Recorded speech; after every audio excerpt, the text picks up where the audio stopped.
we were thinking about how do we grapple with lockdown as a church. We're a small church plant, as you know, so we don't have loads of resources or lots of ability to continue online ministry or whatever.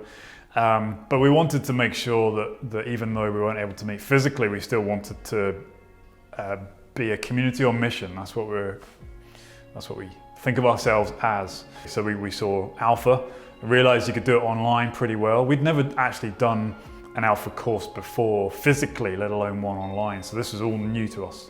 So the first one we ran as a church, and really off the back of that, and having interacted with a few people from work, from my work, because I work in the hospital as well as lead the church, and so I had a guy on the first course from work, and he was one of the most sort of vocal and interactive people, and he was so bowled away by particularly the third session on the love of God and why God would give his own son when he didn't have to, but he wanted to because of love.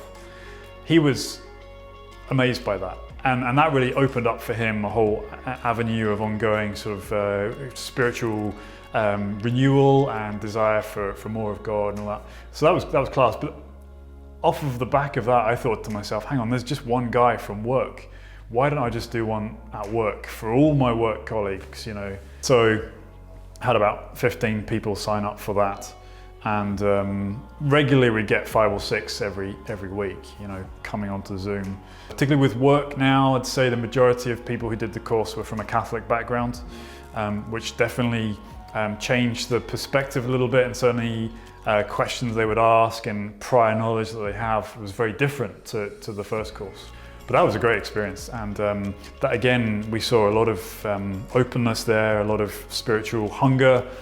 Healing, I would say, took place as well during the course. So yeah, and a real hunger to study the Bible and learn more. So I was asked then to lead a Bible study at work in the Gospel of Mark, which is what I gave out to people if they wanted it, you know, the Gospel of Mark. So yeah, so it certainly opened up further opportunity.